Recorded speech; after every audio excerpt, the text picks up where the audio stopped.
हाम्रो यी बलिदानहरू मेरो यो खुट्टामा 23 गते यहाँबाट यहाँ बुली लागेको थियो, यहाँ पुरै यहाँको मासुहरू सबै छुट्याएको थियो, यहाँ तलतिरबाट आएको थियो।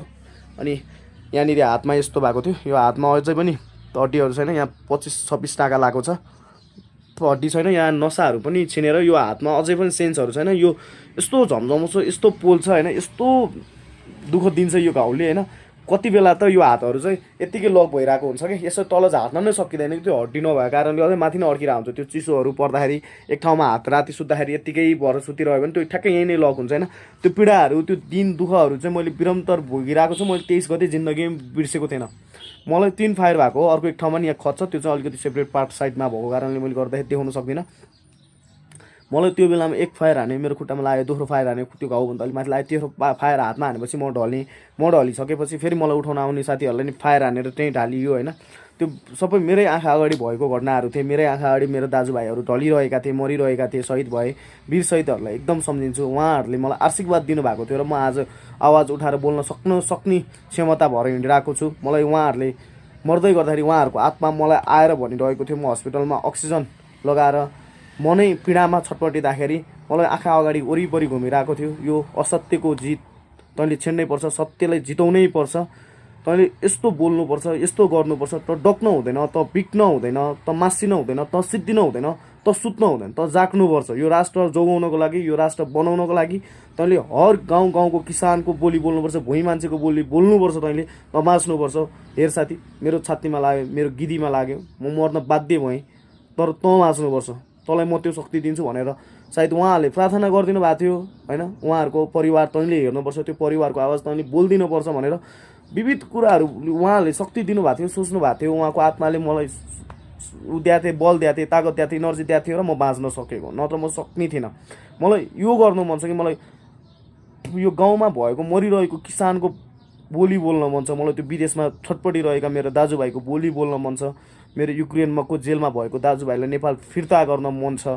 मलाई हर दुखी गरिबको आवाज बन्दिन मन छ। मलाई सडकमा बस्नेको, सडकमा हिँड्नेको आवाज उठाइदिन मन छ। मलाई यो देश साँच्चीकै बनाउनु छ। मलाई यो देश बिगार्ने राष्ट्रघातीहरूलाई हात जिम्मा दिने चाहिँ मलाई छुट छैन, मेरो नैतिकताले पनि दिँदैन मलाई। तर यस्तो हो कि यो जेनजी मुभमेन्ट होइन साँच्चीकै पुरा हुन्थ्यो, सफल हुन्थ्यो कि नेतृत्व परिवर्तन गरेर मात्र यो देशले निकास पाउँदैन, सिस्टम परिवर्तन हुनुपर्छ। साँच्चीकै यो देशमा सिस्टम खराब छ। भ्रष्टाचारको अन्त्यको लागि लडेको मान्छे हो हामी, तर त्यो भ्रष्टाचारको जुन गर्ने अख्तियारको प्रमुखै एमाले चाहिँ विभिन्न विधेयक पास गरेर लगेर त्यो मान्छेले ल्या त्यही हाकिम भ्रष्टाचारको त्यो अख्तियारको हाकिमलाई नै तालपरि कतिवटा भ्रष्टाचारको काण्ड लागेको छ त्यो हामीलाई थाहा छैन है, कतिवटा लाग्यो होला। यो साँच्चीकै भन्दाखेरि कोही चोखो छैन कि। त्यस्तै गरी राष्ट्रिय स्वतन्त्र पार्टीको कुरा गर्ने हो भने होइन, उहाँहरू त झन् हाम्रो रगतमाथि खेलेर पुरै बम्बरबन गर्नलाई के न गर्छु, चप्पाउँछु भन्दै भाषण र कला चमत्कारले यो देश बनाउँछु, यो ऊ बेलामा नि यो नेपाल भन्ने राज्य भाषण कला चमत्कारले नै बनाएको हो, लडेर बनाएको, मरेर बनाएको त होइन भनेर चाहिँ उहाँहरू उपस्थित भएर निस्किरहनु भएको छ होइन। उहाँहरूको असत्य हुनुहुन्छ तपाईँहरू होइन। तपाईँलाई एक दिन मैले जित्दिनै छु, तपाईँ सत्यको बाटोमा टिकिरहनु भएको छैन रवि लामिछानेज्यू होइन।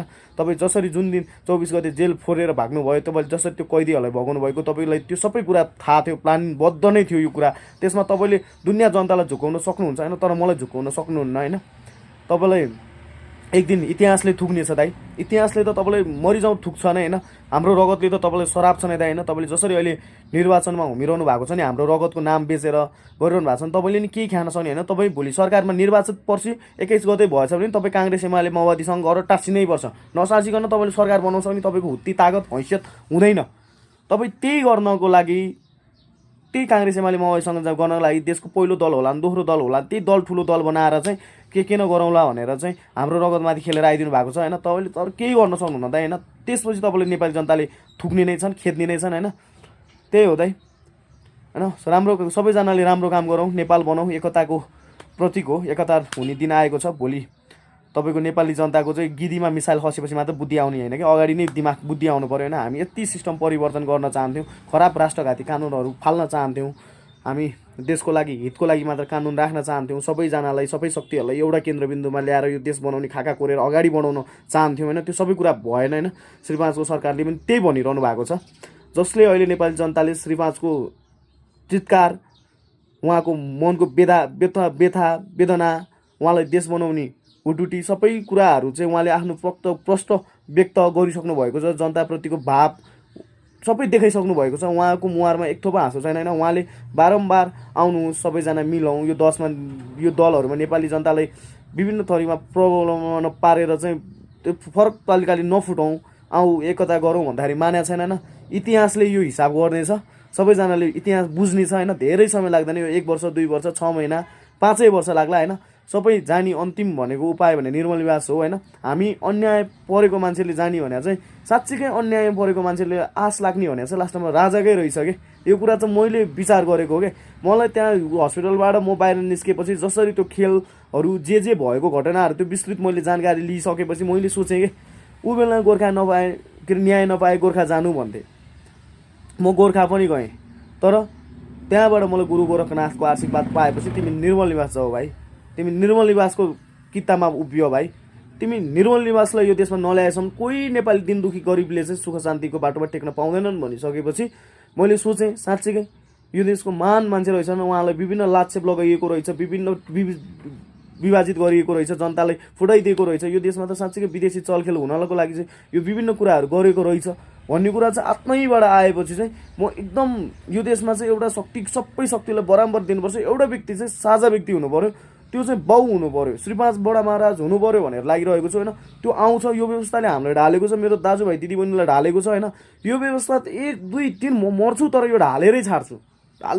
यसमा त 2 मात्रै छैन कि यो व्यवस्थाले मलाई ढाल्न हुँदैन थियो, ढाल्यो गल्ती गर्यो होइन, तर यो व्यवस्था चाहिँ म ढाल्छु। सबैले साथ दिउँ, सबैजना नेपाली आम दाजुभाइले होइन। हामीलाई नेतृत्व दलसँग मतलब छैन, हामीलाई राष्ट्रसँग मतलब छ, सुख शान्ति समृद्धिसँग मतलब छ। सबैजना एकजुट भएर लागौँ होइन।